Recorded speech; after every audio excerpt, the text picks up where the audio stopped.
Do you know what to fix before selling your house? Stay tuned for the answer. Hello, I'm Veronica Woods from Daniel Woods Real Estate Company. We help our clients avoid making 5 or 6 figure mistakes when it's time to buy or sell real estate in the Philadelphia area. In today's video, I'm going to be discussing the 5 things that you'll want to repair before putting a home on the market.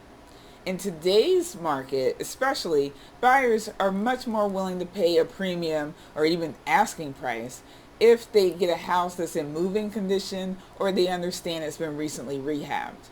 If you have an older home, you can remove potential obstacles way in advance if you address those issues up front and still get top dollar. So here's my list of 5 good repairs to do before putting your home on the market. Tip number 1, repair number 1, repair water damage to ceilings. When a buyer walks through your home, they're going to be looking for water stains or marks on the ceiling for signs of past roof damage. Even if you repaired a leak 5 years ago, a buyer may think maybe there's still a leak. They may continue that thought to think maybe the entire roof needs to be replaced. Now, you don't have to deal with that issue at all if you repair the ceiling. Now, you want to make sure there's no active roof leak, but if you take care of this repair up front, this red flag is out of view for potential buyers. Tip number 2 is to declutter. Now, many people accumulate stuff over the years, whether they've been in a home for 2 years or 20 years. The problem is it really impacts the buyer's ability to fully appreciate the space's size and utility because they're looking at your stuff.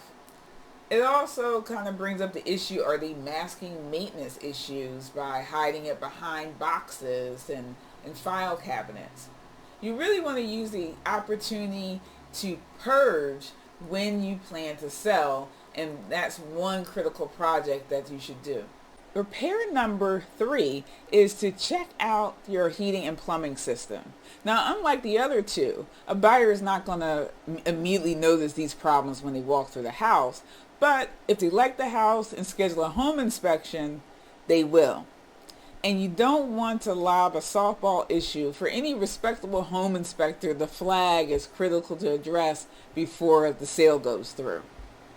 And sometimes it could be as simple as like a slow running drain or low water pressure, and a buyer may imagine having to spend money to replace the plumbing in the entire house.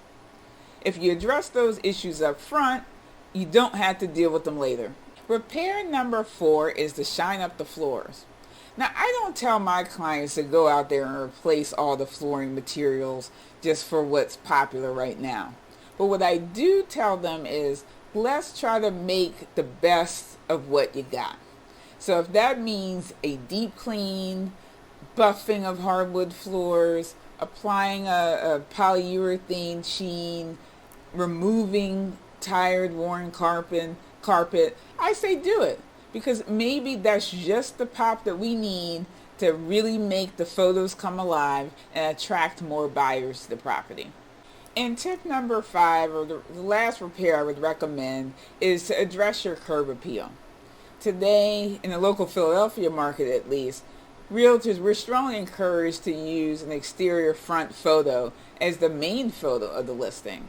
So that means that's going to be one of the first images potential buyers see. So if you have overgrown shrubbery, fences with missing posts, or even a worn out welcome mat in view, that's not allowing you to put your best foot forward.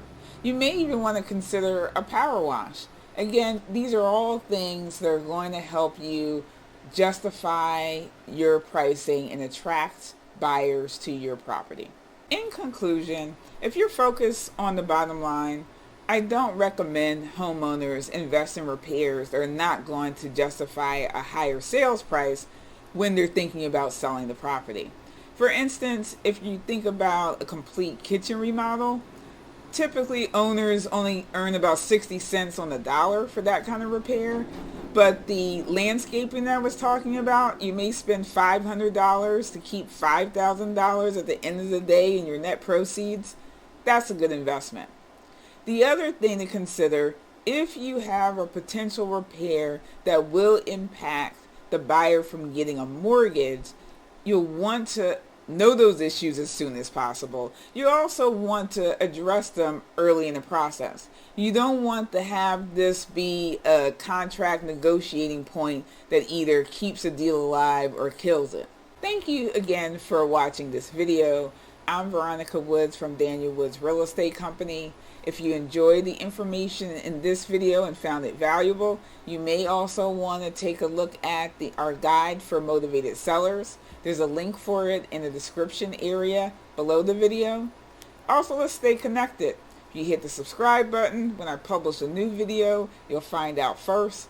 I'm also publishing a lot of real estate wisdom tips across social media. So if you're interested in keeping more money in your pocket, follow us.